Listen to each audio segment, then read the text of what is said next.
Minister. Thank you, Mr. Speaker. And I made it clear, we're investing significantly in reforestation initiatives, $236 million since 2005, 200 million trees planted annually. We continue to work through our seed research station and the seed farm to make sure that we have the species diversity and the type of trees that are available for the industry to ensure we get maximum productivity on the land base when the reforestation takes place. As I pointed out, the inventory work continues. We're continuing to work through to confirm those numbers. That work will continue, $6.1 million being invested in inventory work as we move forward with that plan.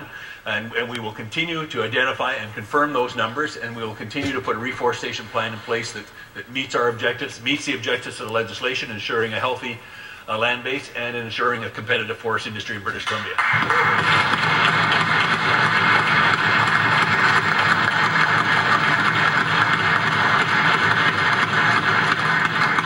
The member has a supplemental. You know, Mr. Speaker, this is the Auditor General who's looked at this. And the Auditor General's conclusion is completely different from what the Minister is saying. Sometimes it's just good to listen, right? This has been a bungled Like I said, I used to fall asleep with my hand out off the couch with the This remote is there new. with In my finger on the button. We have heard this again and again. Sleeping away. In 2009, the Association of BC Forest Professionals issued a report critical of the state of forest inventory with recommendations for improvement. Nothing happened after that.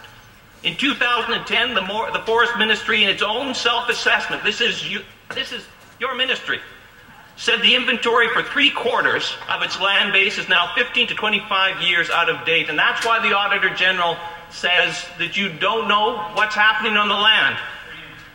More recently, we talked briefly there. Jenny Kwan brought up the issue of, children and homelessness and all that other stuff, but they don't necessarily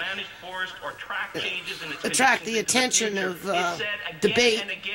So every time this is brought to the attention of the government, what happens? The following year, less resources, less capacity. So the question is why? Why has the Liberal government refused to address the forest health crisis when independent experts and even their own ministry officials knew about these very serious problems?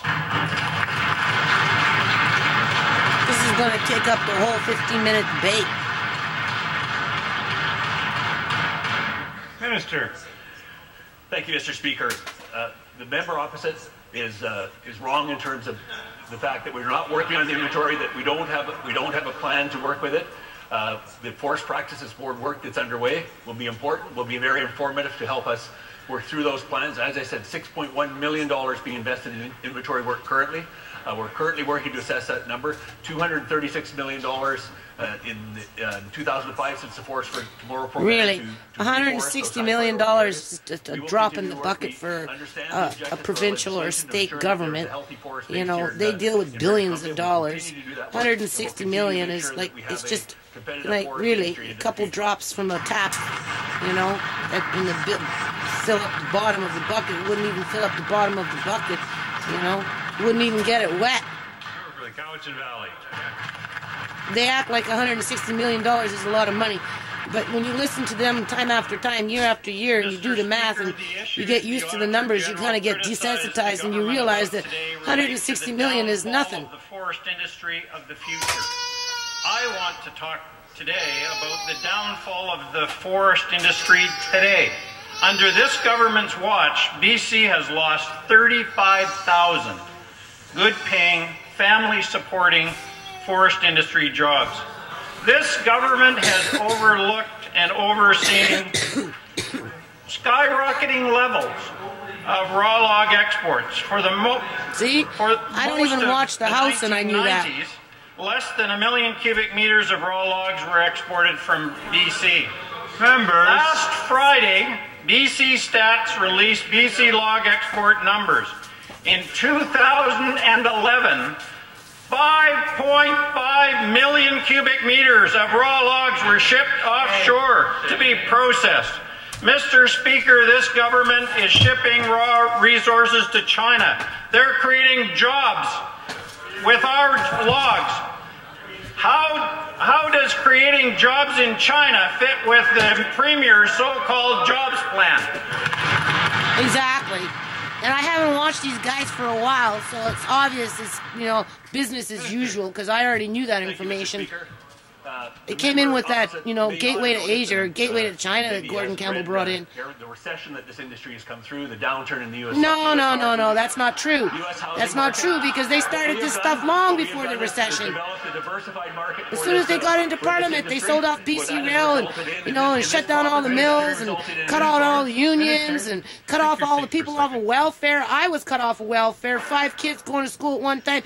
They said either go pick tomatoes or we're cutting you off. It was right after Christmas. They cut me off. I was off of welfare for 6 years. Thank you, Mr. Kept Speaker. changing What the that has rules. done in this province has had a policy that has increased harvest levels, has increased the level of forest exports in British Columbia, up $9.95 billion, up from $9.1 billion in 2010. Now, you see, this is where I like it, because these guys, they got the numbers, and, they have the staff that will help them with that. So, if, this is important. 7.3 million cubic meters of lumber exports to China.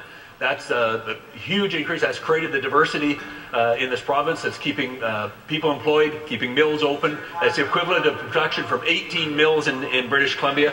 That's 18 mills producing lumber destined for China. That's what's keeping people working in British Columbia. A lot of these mills used to, refine the wood itself, right?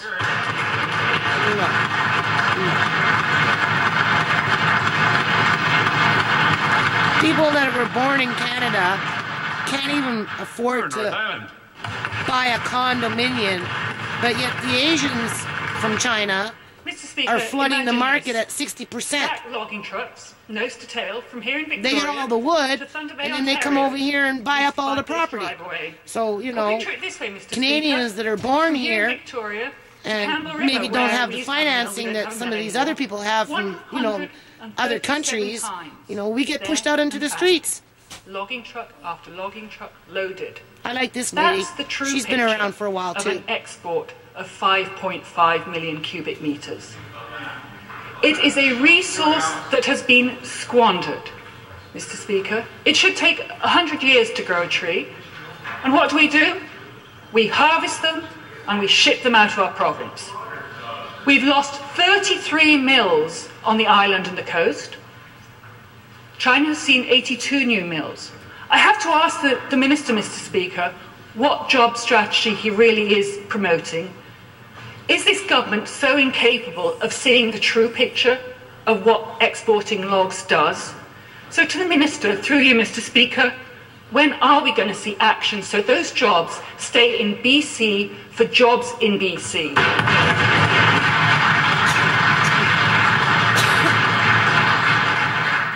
Minister. Thank you, Mr. Speaker. The current policy, which has log exports as part of the policy, is part of the equation that ensures harvesting takes place, ensures people are working in the forests, ensures truckers are working, ensures equipment suppliers are working in the mills, supporting those mills. Overall, provincially, less than 10% of the total lumber harvested is in the form of log exports. That is what is creating economic activity in the province. That is why we've been able to achieve the export numbers that we have that contribute the revenue of the province, that funds our critical programs. That's why we've been able to keep mills open, over 24 mills opened or reopened in British Columbia as a result of the current policies.